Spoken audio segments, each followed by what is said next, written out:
Welcome back to our channel friends. मैं आप सबका अपने चैनल स्टॉक्स फॉर लाइफ पे बहुत स्वागत करता हूं। Welcome to STFL family. डे फिल्म बस पता है कि शाम को हमारी एक वीडियो आती है स्टॉक फटाफट न्यूज़ फटाफट, जहाँ पे वीडियो एक चर्चा ने कौन स्टॉक में क्या न्यूज़ आ रही है और क्या बेस्ट बैंक लेवल इमर्ज हो रहा है। इतना फ्रेंड्स आपके लिए होमवर्क कर रहा था, तो रिक्वेस्ट वीडियो के एंड तक बने रहें। चैनल फर्स्ट टाइम होंगे सब्सक्राइब कर सकते हैं इस तरह क्वालिटी कंटेंट को सबसे पहले एक्सेस करने के लिए। Now without dealing any for time let's begin. बात की जाए, आईएमएफ ने इंडिया के जो ग्रोथ प्रोजेक्शन है उसको लेके एक नेगेटिव 200 आर्टिकल शेयर किया। जी हाँ दोस्तों, अगर आप देखें तो 9.5% के आसपास इनका FY22 का मान है दोस्तों। अगर आप देखें तो आरबीआई के जो गवर्नर है उनकी मानी जाए तो 10% के आसपास रहने की उम्मीद है, लेकिन इसी बीच में गाइस आईएफ ने अपने जो प्रोजेक्शन को कट कर दिया है। और जी हाँ दोस्तों, ग्रोथ रेट की बात की जाए तो ये एक बहुत ही नेगेटिव न्यूज़ है इंडियन इकोनॉमी के लिए।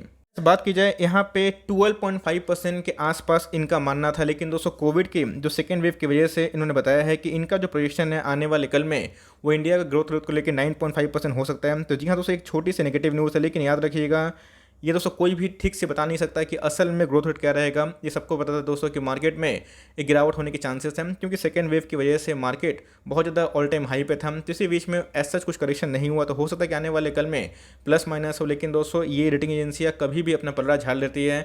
इससे दोस्तों फाइनल कंक्लूजन मत निकालिएगा, इंडिया के ग्रोथ पे बेट करिए। आने वाले 2025-2030 में हमारा भारतीय इकोनॉमी से बहुत तेज़ भागने वाला है। तो जी हाँ, एक छोटा सा नेगेटिव न्यूज़ है। ऑल्दो दोस्तों ग्लोबली ये बात की जाती है, बहुत सारे रेटिंग एजेंसी अपना टिप्पणी देते हैं, इससे कंक्लूजन मत निकालिएगा। इंडिया की ग्रोथ की बात की जाए तो काफ़ी हद तक आने वाले कल में दूसरे इमर्जिंग कंट्री से ठीक रहने वाला है। और यूएस की और चाइना की बात की जाए तो उससे भी अच्छी खासी इंडिया ग्रोथ करके दिखा सकती है। सिंस मैं आईएमएफ के बारे में पूछा तो यहाँ पे दोस्तों मैं आपसे एक प्रश्न पूछना चाहूँगा कि आईएमएफ का फुल फॉर्म क्या है, कमेंट बॉक्स में ज़रूर बताएं। इसी की वजह से अगर आप देखें तो मार्केट में आज थोड़ी सी नेगेटिविटी हमें देखने को मिली। ऑल्दो थोड़ी सी प्रॉफिट बुकिंग तो होगी भैया। डो जोन्स की बात की जाए तो वो भी हमें लाल में दिखाई पड़ रहा है। तो मेरे हिसाब से गाइस ऐसा कुछ पैनिक वाली बात नहीं है। यस, पोर्टफोलियो की बात की जाए तो जी हाँ दोस्तों, मार्केट अगर नहीं चलेगा तो हमारा पोर्टफोलियो भी नहीं चलेगा। हमारा पोर्टफोलियो भी गाइस आज नेगेटिव में था, इस पर ध्यान रखिएगा। तो यस, ये सबके साथ होता है। तो मार्केट में अगर आप नए हैं तो इससे पैनिक मत करिएगा। लॉन्ग टर्म के लिए अगर बने हैं तो बने रहिएगा। अगर आप देखिए सारे इंडेक्स में आज हमें सेल ऑफ देखने को मिला। कोई इक्का दुक्का स्टॉक होंगे जो पॉजिटिव में होंगे, लेकिन मार्केट में गाइस मैक्सिमम जो स्टॉक से आज हमें नेगेटिव में देखने को मिल चुके थे। कल कैसा रहेगा बाजार डिपेंड करता है यूरोपियन मार्केट कैसा काम करते हैं और साथ ही साथ दोस्तों ग्लोबल मार्केट क्या काम करता है। अभी की बात की जाए रिसेंटली डो जोन्स अभी नेगेटिव में है। नेस्डेक की बात की जाए तो अच्छा खासा टेक सेल ऑफ देखने को मिल रहा है। तो मेरे हिसाब से मार्केट कल फ्लैट होने की उम्मीद है। अगर एक सेल ऑफ आता है तो उसे पैनिक मत करिएगा। एसटीएफएल के टॉपिक जितने भी स्टॉक्स में बताया दोस्तों उधर पे एड ऑन डिप्स करिए और लॉन्ग टर्म तक अपने एसआईपी को कंटिन्यू करें। ये गैस बाजार को लेकर न्यूज़ हमें देखने को मिल रही थी। अब बात कर लेते हैं डिक्सन के Q1 के नंबर्स को लेके। जी हाँ दोस्तों, आत्मनिर्भर भारत कभी भी जब बात होता है डिक्सन प्रबल दावेदारी पेश करती है। तो यस दोस्तों, अगर आप इनके देखें सब फिगर्स रुपीज इन लैक्स हमें देखने को मिल रहा है। तो 51,715 से कितना हो चुके हैं 1,86,000। तो जी हाँ दोस्तों, इनके जो रेवेन्यू में अच्छा खासा उछाल देखने को मिल रहा है। लेकिन इससे कंपेयर मत करिएगा, यहाँ पे गाइस एकदम स्ट्रिक्ट लॉकडाउन था। ऑल्दो अगर आप देखें तो क्वार्टर ऑन क्वार्टर फॉल देखने को मिल रहा है। 2,11,000 से कितना हो चुका है 1,86,000। लेकिन बहुत जगह पे कोविड की सेकेंड वेव की वजह से गाइस हमें प्रॉब्लम देखने को मिल रही थी, जिसकी वजह से अगर आप देखें एक्सपेंस को काट कूट के कितना प्रॉफिट कंपनी ने जनरेट किया। तो जी हाँ दोस्तों, कंपनी के प्रॉफिट के बारे में डिस्कस करें तो हमें इनके प्रॉफिट 18 करोड़ के आसपास मिल रहे थे, जो पहले 1.6 करोड़ के आसपास थे। तो यस, इनके क्वार्टरली प्रॉफिट में अच्छा खासा डिक्लाइन देखने को मिल रहा है। और आउटलुक क्या है दोस्तों नेगेटिव। ऐसा मैं क्यों बोल रहा हूँ, तो बिकॉज मार्केट के अनुमान से नंबर्स बेहतर नहीं आए हैं और मार्केट ने ये बताया है कि इनका जो एस्टिमेशन है वो मीट होता देखने को नहीं मिल रहा है, मिस हो चुका है। तो इसी की वजह से अगर आप देखें तो ईयरली ईपीएस अप है, लेकिन अगर आप देखें क्वार्टरली ईपीएस हमें डाउन देखने को मिल रहा है। से मार्केट के आवर्स में ही हमें नंबर्स देखने को मिले थे। अगर आप देखें तो 4,500 का दोस्तों एक टॉप नॉच कंपनी हमें देखने को मिलती है। पहले तो वैसे 20 का स्टॉक था। तो मार्केट ने एक अभी की बात की जाए आज के तो नेगेटिविटी नहीं दिखाया, लेकिन ऐसा नहीं है कि नेगेटिविटी नहीं दिखाएगा। ऑल दो एस्टिमेट को बीट नहीं कर पाए हम। तो जी हाँ, अगर आप बहुत प्रॉफिट में हैं शॉर्ट टर्म के लिए हैं तो चाहे तो अपने प्रॉफिट को बुक कर सकते हैं, ऐसी मेरे को सलाह होगी। और लॉन्ग टर्म जो निवेशक हैं मैं तो गाइस इसको होल्ड एंड कंटिन्यू करने वाला हूँ, बिकॉज अगर आप देखें तो डिक्सन का जो भविष्य आने वाले कल में वो बहुत सुनिश्चित है। एंट्री के लिए आप देखें मार्केट डायरेक्शन क्या है। अगर मार्केट इसको लेकर कल अगर नेगेटिव पलड़ा झाड़ता है तो मेरे हिसाब से आपको ये 4350 4300 के आसपास देखने की उम्मीद है। ऐसा गाइस ऐसा मेरा अनुमान है, जो गलत भी हो सकता है। अगर आप चाहें तो फ्रेश एंट्री के लिए वहाँ पे वेट कर सकते हैं। अगर प्राइस से ओके नहीं है तो मुझे लगता है कि 5-7% का डिस्काउंट मिलना चाहिए अगर मार्केट नेगेटिव इसको लेता है तो। लेकिन अगर आप लॉन्ग टर्म के लिए बने हुए हैं तो अपनी एसआईपी कंटिन्यू करें। 1-2 बैड क्वार्टर दोस्तों स्टॉक के काबिलियत को जज नहीं कर सकता। फिर नेक्स्ट क्वार्टर में अच्छे नंबर्स आएंगे तो फिर स्टॉक का प्राइस भाग जाएगा। इसीलिए होता है दोस्तों ये प्लस माइनस। मेरे हिसाब से नंबर्स मॉडल्स फ्लैट हमें देखने को मिल रहे हैं, लेकिन मार्केट के अनुमान से थोड़े नीचे हमें देखने को मिल रहे हैं। तो लेट्स द मार्केट डिसाइड कि वो क्या करना चाहता है। लेकिन यस, लॉन्ग टर्म निवेशक इधर पे कंटिन्यू कर सकते हैं। अगर उनको एसआईपी की वजह से नीचे भाव मिलते हैं तो एड ऑन डिप्स की स्ट्रेटजी लगा सकते हैं। लेकिन फ्रेश एंट्री के लिए थोड़ा सा वे अवॉइड करें और गिरता है तो अच्छी खासी फ्रेश एंट्री हो सकती है।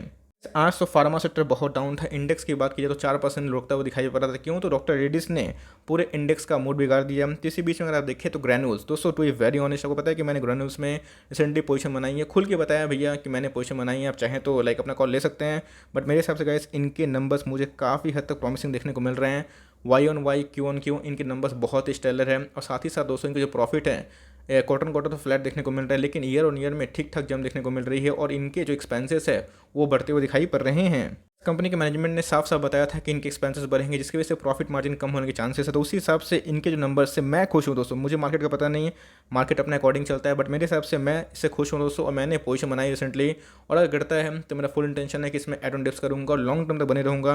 बिकॉज 9,000 करोड़ के आसपास की मार्केट कैप है, अंडर वैल्यू स्टॉक है, 16 का पी है। अगर आप इसको होल्ड एंड कंटिन्यू करते हैं तो कर सकते हैं, मर्जी आपकी, मैं किसी को फोर्स तो करता नहीं हूँ दोस्तों। लेकिन इस कंपनी में काफ़ी क्वालिटी है, और मुझे जो इनके अनुमान थे, जो इनके मैनेजमेंट खुद बताया था, उनसे अनुमान से बेहतर है। तो जी हाँ, कंपनी के जो ग्रोथ है आने वाले कल में अच्छे खासे रहने के चांसेस हैं। तो मेरे हिसाब से अगर फार्मा सेक्टर डाउन रहता है, नेगेटिविटी होती है, ये स्टॉक आपको निचले भाव में मिल सकता है, वहाँ पे चाहें तो अराउंड रिस्क कर सकते हैं। लॉन्ग टर्म निवेशक पैनिक ना करें, एसआईपी करें, अच्छे स्टॉक सस्ते भाव मिलते हैं, उसको उठाते रहें। कंपनी की बात की जाए तो फंडामेंटली बहुत ही शानदार है। लूट लो आवाज़ फाइनेंशियल को, जी हाँ दोस्तों खुल के बोल रहा हूँ। आवाज़ फाइनेंशियल की बात की जाए, एकदम शानदार कंपनी है। आज के दिन गिरावट क्यों हुई? तो क्योंकि इनके आने वाले हैं Q1 के नंबर्स। Q1 के नंबर्स के पहले हमने बहुत सारे बैंक और एनबीएफसी में थोड़ी प्रॉफिट बुकिंग देखने को मिली थी। लेकिन दोस्तों याद रखिएगा, मैंने इसके साथ एक जुबिलेंट फूडवर्क्स का भी रिव्यू किया था। जुबिलेंट ऑल टाइम हाई पे है। बैंक एनबीएफसी दोस्तों आने वाले 1-2 क्वार्टर में लाइक प्रॉब्लम में आ सकता है, बट मेरे हिसाब से अगर आपको ग्रोथ चाहिए तो एचडीएफसी से अच्छा इसमें ग्रोथ है। लेकिन मैं ऐसा नहीं बोल रहा हूँ कि एचडीएफसी को निकाल देकर आप दोनों को मैनेज कर सकते हैं, देन गो अहेड। लेकिन आपको फास्ट टर्न चाहिए। आवाज़ फाइनेंशियल गाइस बहुत ही क्वालिटी वाली कंपनी है। एकदम आज के दिन हमें गिरावट देखने को मिल रही है। ऑल टाइम पे जाने के बाद तो गिरावट होती है। ये स्टॉक 250% गिर गया था, उसके बाद अच्छा खासा एफआईएस का स्टेक है। तो मेरे हिसाब से इनके अंदर ह्यूज पोटेंशियल ग्रोथ की है। अगर आप इसको होल्ड करते हैं तो कंटिन्यू करें, और सीएमपी बाई करना चाहते हैं एकदम ओके है, कोई दिक्कत वाली बात नहीं। कितना गिर सकता है? मुझे लगता है 150 पॉइंट के आसपास मैक्स टू मैक्स गिरावट होगी, क्योंकि मार्केट अनप्रेडिक्टेबल है, कभी भी भाई लाइव पलड़ा झड़ सकता है। बट मेरे हिसाब से मार्केट गिरता है तो भैया ये बहुत ही अच्छा स्टॉक है एनबीएफसी से, आप चाहें तो कंसिडर कर सकते हैं। और लिए हुए हैं तो बिंदास होल्ड एंड कंटिन्यू करें। धज्जियाँ उड़ गई डॉक्टर रेड्डीज की, ऐसा क्यों? तो भैया Q1 के नंबर्स की बात की जाए तो उम्मीद से बेहतर देखने को नहीं मिले, और मार्केट ने दोस्तों इसको बहुत ज़्यादा झाड़ पर चढ़ाया हुआ था, जिसकी वजह से थोड़ी हमें गिरावट देखने को मिली। और दोस्तों उसके बाद मेरा जो फेवरेट स्टॉक है डिविस लैब, उसमें भी हमें गिरावट देखने को मिली, बट कोई दिक्कत वाली बात नहीं है, इंडेक्स इटसेल्फ गिरा हुआ था। तो इधर पे बहुत लोग पूछ रहे हैं क्या कंटिन्यू करना चाहिए। तो बात की जाए डॉक्टर रेड्डीज की, तो ये बहुत ही शानदार कंपनी है। मार्केट कैप 80,000 करोड़ के आसपास की मार्केट कैप है। तो अगर आपको फॉल से डर लगता नहीं है, देन गो हेड। पोजीशन बनाए हुए हैं तो लॉस से मत निकलिएगा, प्रॉफिट में बहुत ज़्यादा बैठे हुए हैं तो मर्जी आपकी है। बिकॉज मुझे लगता है कि थोड़ा सा डाउन साइड और दिखा सकता है। बिकॉज सपोर्ट के बारे में डिस्कस करें तो 4,500 का एक अल्टीमेट सपोर्ट दिखाई पड़ रहा है। अगर गिरता है तो 4,300 पे भी जा सकता है। अगर फर्दर गिरावट होती है तो मैं बोल रहा हूँ तो उधर पे आप प्रॉफिट बुक कर सकते हैं, मर्जी आपकी। बिकॉज मुझे लगता है कि अपकमिंग कुछ क्वार्टर में एक कॉन्स्टिट्यूशन दिखा सकता है। तो मेरे हिसाब से फ्रेश एंट्री के लिए थोड़ा सा वेट एंड वॉच करें। बहुत प्रॉफिट में है तो प्रॉफिट को पार्शली बुक करते चलें। और बात की जाए लॉस में मत निकलिए। कंपनी फंडामेंटली अच्छी है, लेकिन जैसे बताया कि ये भी अच्छी कंपनी है, लेकिन मैं डिविस लैब को ज़्यादा प्रेफर करता हूँ।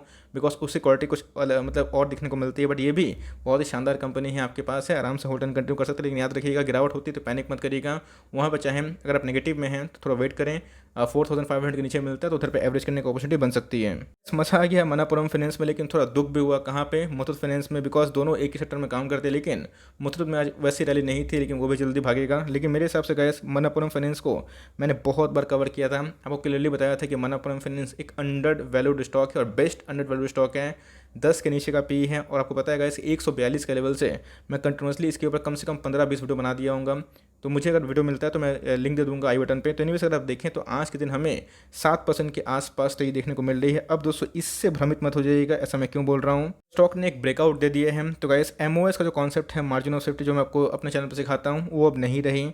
अगर आप अभी लेते हैं तो मेक श्योर कि स्टॉक में गिरावट होती है तो उतना पोटेंशियल होना चाहिए कि आप इसको होल्ड कर पाएँ। लेकिन एज अ क्वालिटी कंपनी में बहुत ज़्यादा दम है। तो मेरे हिसाब से 200 के लगभग में ये one of the best stock है। अगर आप इसको कंटिन्यू करते हैं तो कंटिन्यू करें, और लेना चाहते हैं तो ऑल टाइम हाई पे थोड़ा थोड़ा निवेश करें। और चूँकि प्राइस बहुत ही छोटा है तो जो सेम रणनीति टाटा मोटर्स का, सेम हर 2 महीना में, 1 महीना में 5, 3, 4 ऐसे स्टॉक उठा सकते हैं तो वो सही है। लेकिन मेरे हिसाब से गाइस कंपनी फंडामेंटली बहुत ही अच्छी है। और भैया आपने बहुत प्रॉफिट कमाया होगा, अगर आपने टाइम में निवेश किया होगा तो उसको एंजॉय करें, प्रॉफिट बुक कभी ना करें। बिकॉज आने वाले कल में इसमें और भी रैली की संभावना है, वेट एंड वॉच करें। लेकिन जिन्होंने गाइस लाल का लाइक सफ़र किया, जिन्होंने लाल में निवेश किया, 6 से 8 महीने इस कंपनी ने रुलाया, लेकिन फाइनली गाइस जैसे बताया कि ब्रेकआउट होता है तो 7%, 8%, 10% के आसपास होता है। तो सेम वही कहानी है। तो मेरे हिसाब से मुथूट फाइनेंस और मनप्पुरम फाइनेंस दोनों शानदार कंपनी है, लेकिन फर्स्ट प्रेफरेंस दोस्तों हमेशा मुथूट को दीजिएगा। और बात कीजिए मनप्पुरम फाइनेंस का उतना बजट नहीं है तो गो फॉर इट, बहुत ही शानदार कंपनी है, ऑल टाइम हाई पे लेते हैं तो सिस्टमेटिक वे से निवेश करते रहें। इस एफएल में आज भी गिरावट हमें देखने को मिली, तो एफएल क्या फिर से 4200 के लेवल पर जाएगा? 4900 पे लिए हैं तो क्या एवरेज कर ले? मुझे लगता है गाइस कि ये एवरेज करने का सही प्राइस है। अब दोस्तों मार्केट का बॉटम किसी को नहीं पता, कोई क्लेम करता है तो आई डोंट नो दोस्तों, बट फिर भी एफएल की बात की जाए तो एसएम लिस्ट से निकलता है तो रॉकेट बनेगा, बिकॉज एफएल के फंडामेंटल्स में कोई भी खराबी नहीं है। और जब तक फंडामेंटल्स ओके हैं तब तक एकदम आराम से निवेश करें। इसके पहले गाइस इन्फो एज में भी सेम यही कहानी हुई थी, 6000 का स्टॉक 4000 पे आ चुका था, उसके बाद फिर से 5500 गया था। टाइम दीजिए, एफएल में इनॉर्मस ग्रोथ है, आपको दोस्तों एफएल निराश नहीं करेगा। अगर आप कम से कम इसको 1 साल होल्ड करते हैं तो आपके पैसे बनेंगे और आप एकदम दोस्तों मार्केट से एफएल से मेरे हिसाब से आप पॉजिटिव पैसा कमा के जा सकते हैं। कोई भी स्टॉक अगर इतना भाग जाएगा 4-7% के आसपास, उधर पे गिरावट होती है, एकदम लॉजिकल सी बात है। लेकिन एफएल जैसे बताया कि ग्रोथ रेट एक्सपोनेंशियल है, तो शॉर्ट टर्म के लिए पेन हो रहा है, लॉन्ग टर्म का गेन होगा। मैंने क्या बताया, मुथूट में, मनप्पुरम फाइनेंस में हमने लाल में निवेश किया था। टाइम लगा दोस्तों, लेकिन पैसे बने और पैसे अच्छे खासे बने। टाइम दीजिए, एफएल इंडिया बहुत ही शानदार कंपनी। अभी तो गाइस इनके पीई बहुत कम हो गए, प्राइस फॉलो हो रहे हैं। एफआईएस और डीआईएस खुद अपने स्टेक को बढ़ा रहे हैं। नोमुरा ने डाउनग्रेड किया, खुद ही माल उठा लिया, तो समझ सकते हैं कि कितनी बड़ी हिपोक्रेसी है। आपके पास है, माल दबा के बैठे, अभी पेन दे रहा है, लॉन्ग टर्म अगर आप उसको झेल लें तो आपको बहुत ही मैसिव गेन दे सकती है। न्यूजन की बात की जाए तो यहाँ पे लोग फंसा हुआ फील कर रहे हैं। ऐसा क्यों? तो क्वार्टर के नंबर की बात की जाए तो डिसअपॉइंटिंग थे, लेकिन ईयर और ईयर ठीक ठाक थे, तो मार्केट ने पनिश किया, कुछ ज़्यादा भाग गया था। लेकिन क्या एग्जिट करे? नहीं दोस्तों, इसको होल्ड एंड कंटिन्यू करें। कंपनी फंडामेंटली डिफरी है और अच्छी भी है। लिस्ट में होने की वजह से प्लस माइनस होगा दोस्तों, ये हो सकता है कि 600 का नीचे भी चला जाए। लेकिन जैसे मैं बताया कि हमेशा अगर आप हरे में निवेश करते हैं तो मेक श्योर कि आप अपने सिस्टमेटिक वे से निवेश करें। लोग एकदम हरे के शौकीन होते हैं, एकदम हरे में निवेश करना पसंद करते हैं टॉप पे, तो मैंने आपको हमेशा सिखाया है अपने सिस्टमेटिक वे से निवेश करना पसंद करिए। और दोस्तों सीएमपी में अगर आप चाहते हैं तो बाई कर सकते हैं, बट मेरे हिसाब से एक डिप का इंतजार कर सकते हैं, वो बहुत अच्छा बाई लेवल होगा। एवरेज करने की जल्दबाजी ना करें, गिरता है तो सही है, लॉन्ग टर्म के लिए सही कंपनी है। आपके पास है, होल्ड एंड कंटिन्यू। मेरे हिसाब से कंपनी डेफरी है और आने वाले कल में ज़रूर बाउंस बैक करके दिखा सकती है। एक बार दोस्तों ये एसएम से निकलती है, एक स्मॉल कैप कंपनी तो रिस्क भी होता है लेकिन रिवॉर्ड भी है, लेकिन लॉन्ग टर्म के लिए कंपनी बुरी बिल्कुल भी नहीं है। ये कब चलेगा? बात की जाए पेट्रोल एलएनजी, एक डेफरी कंपनी है, लेकिन दोस्तों जुलाई के महीना में वॉल्यूम गेन होने के चांसेस थे इनके और आईजीएल के, तो अभी तक वैसा कुछ अपडेट नहीं आया। मैं चेक भी कर रहा था, लेकिन इसमें गैस गजब की कम्युलेशन हो रही है। डाउनसाइड की बात की जाए, नो है दोस्तों, ना के बराबर है। हो सकता है कि और 5-2% गिर जाए। लेकिन दोस्तों जैसा बताया कि मनप्पुरम फाइनेंस, याद करिएगा जब 150 के लेवल पे था, वैसे ही दोस्तों सेम वही कहानी हो रही थी, कंसोलिडेशन, पेशेंस टेस्ट, ये वो। लेकिन उसके बाद वो जब स्टॉक भागा दोस्तों तो आज हमें 200 के ऊपर दिखाई पड़ रहा है। तो मेरे हिसाब से वही स्टॉक है, लिए हुए हैं तो आराम से होल्ड एंड कंटिन्यू करें। चाहते हैं तो ध्यान रखिएगा, पेशेंस टेस्ट कर सकता है। लेकिन दोस्तों जैसे बताया कि ये अपने प्री कोविड लेवल का पहले का जो लो है वैसे उसी के आसपास देखने को मिल रही है, तो फर्दर गिरावट की संभावना ना के बराबर है। तो आने वाले 1-2 क्वार्टर याद रखिएगा ये इनके लिए गेम चेंजर बन सकता है। तो यस, अगर कंपनी में कन्विक्शन है तो सीएमपी बाई कर सकता है, लेकिन फिर भी बता दूं पेशेंस टेस्ट करेगा तो उतना टाइम दीजिएगा, आपके पैसे जरूर बनेंगे, जैसे मनप्पुरम फाइनेंस बने थे। कंपनी फंडामेंटली बहुत ही शानदार है और एक दिग्गज कंपनी है। 32,000 करोड़ के आसपास की मार्केट कैप और 10 का पी है, 11 का पी है। तो मेरे हिसाब से खोने के लिए लॉन्ग टर्म वाले के लिए कुछ नहीं है। लिए हुए हैं तो एवरेज कर सकते हैं, 240 के आसपास अगर लिए हो तो एवरेज कर सकते हैं, और लेना चाहते हैं तो सीएमपी बाई करिएगा। ये लॉन्ग टर्म रखिएगा, आपके पैसे जरूर बनाएंगे। बेस्ट दोस्तों, one of the best under developed stock में देखने को मिल जाता है। स्कैम्स में क्या करें, 3700 का हाई लगाने के बाद फिर से गिर रहा है दोस्तों। याद रखिए कैम्स एक क्वालिटी वाली कंपनी है और इसमें भी कोई डेट नहीं है। कोई भी स्टॉक हमेशा भागता नहीं है, उसमें गिरावट होती है। इसके पहले अगर आप देखें तो कंटिन्यूसली स्टॉक भागता नहीं है, ये गिरता है। तो मेरे हिसाब से सीएमपी में एड ऑन डिप्स कर सकते हैं। ज़्यादा गिरावट अगर होता भी है तो हो सकता है 3030, 3050 तक चला जाए, यहाँ से 205-7% के आसपास। लेकिन कंपनी क्वालिटी में कोई भी खराबी नहीं है, अच्छे खासे क्लाइंट बेस है और इनका फ्यूचर आने वाले कल में एकदम सुनिश्चित है। अच्छे अच्छे क्लाइंट्स है, एचडीएफसी की बात की जाए, कोटक की बात की जाए, तो मेरे हिसाब से कंपनी बहुत ही टॉप नॉच वाली है। आपके पास है, ज़रूर दोस्तों इसको होल्ड एंड कंटिन्यू कर सकते हैं। चाहते हैं तो सीएमपी में थोड़ा सा बाई कर सकते हैं और जितना गिरे उतना उठाइए। फॉर लॉन्ग टर्म कंपनी बहुत ही अच्छी है। बेस्ट बैंक लेवल दोस्तों 3100 के नीचे दिखाई पड़ रहा है मुझे चार्ट पे, वहाँ पे आते हैं तो ज़रूर उसको सम्मान करना चाहिए। सीडीएसएल की बात की जाए तो फाइनली हमें लोअर सर्किट एंड होता हुआ देखने को मिल रहा है। अच्छी बात है, आज हमें 3% के आसपास गिरावट देखने को मिल रही है।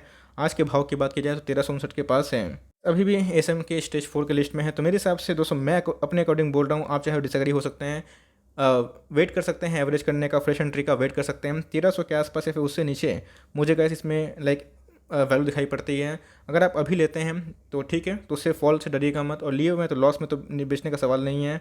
और इस इधर पे अगर आप देखें अच्छे खासे प्रॉफिट में तो क्या बुक कर लें दोस्तों। अगर आप चाहते हैं प्रॉफिट को बुक करना दैट्स योर पर्सनल चॉइस, लेकिन अगर आप इसको लंबा होल्ड करते हैं इनके बिजनेस पर ध्यान रखिएगा। बिजनेस एक्सपोनेंशियल ग्रोथ रेट से बढ़ रहे हैं और आने वाले कल में बहुत सारे न्यू कमर्स आएंगे तो सीडीएस का बिजनेस बहुत बढ़ेगा। तो ऐसे फंडामेंटल बहुत ही शानदार हैं और 1300 नीचे का बिगड़ता है तो किस्मत है भैया, वहाँ पे एडवांटेज करें और लॉन्ग टर्म तक होल्ड करें। बिकॉज लोगों को हमेशा हरा चाहिए, लेकिन जिन्होंने लाल में निवेश किया और लंबे समय से टाइम दिया उनके पैसे बने। तो ये सोचो स्टॉक मार्केट हमेशा पेशेंस टेस्ट करता है तो कंपनी में कोई खराबी नहीं है और जितना गिरता है तो लॉन्ग टर्म का बेट ऐसी कंपनी पर आराम से बन सकती है। Timing that's the end of the stock फटाफट सीरीज। आई होप दोस्तों मेरा फट आपको अच्छा लगा।